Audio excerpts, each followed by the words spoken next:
একটা জিনিস আনতে বেরিয়েছি সকালবেলায়, হচ্ছে খুব লোভনীয় জিনিস। সঙ্গে থাকো, দেখতে থাকো কি লোভনীয় জিনিস আনতে চলেছি। গোটা ভিডিওটা দেখো, অতি অবশ্যই ভালো লাগবে। ভালো লাগলে চ্যানেলটি সাবস্ক্রাইব করবে। আজকে সেই জায়গায় চলে এসেছি, এতক্ষণে এসে পৌঁছালাম। তাহলে তোমরা দেখো কোথায় নিয়ে এসেছি, আর কারা কারা খেতে ভালোবাসে অতি অবশ্যই কমেন্ট করে জানো। এসেই দেখছি ধামাকাদার পরিবেশন চলছে, পাবো কি পাবো না এরকম অবস্থা। সবাই খেজুর গুড় নিয়ে ছাড়া কামড়া, আমাকে দাও করছে। এসে দেখছি সবাই খেজুর গুড় নিয়ে ছাড়া কামড়া পড়ে গেছে। একটু আসতে দেরি হয়েছে, মনে হচ্ছে 4 কেজি খেজুর গুড় পাবো না।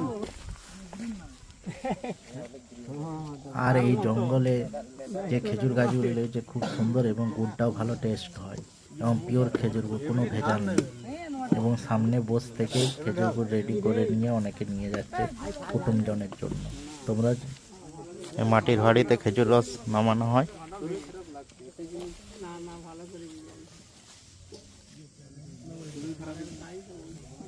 আর এই চুলে আগুন ধরানো হয়।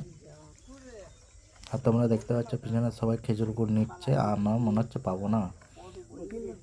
তাই দেখাই যাক শেষ পর্যন্ত গোটা ভিডিওটা কতটা পাই। একদম মহল থেকে খেজুর গুড় নিতে চলে এসেছি। তোমরা এখানে আসতে পারো।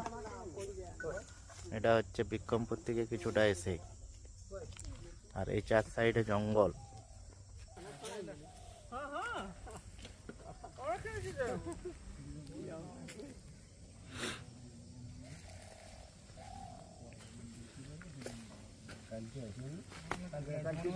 যা অবস্থা, মনে হচ্ছে আমি আর পাবোই না। এই ঠান্ডাতে খেজুর গুড় ভালো হয়।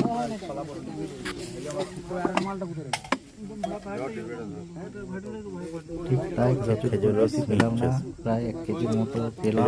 লাস্টে বললাম ওই যে কড়াই যে তলেরটা পড়ে আছে ওইটা দেয়, কারণ ওইটা খেয়ে দেখেছি সব থেকে বেশি টেস্ট।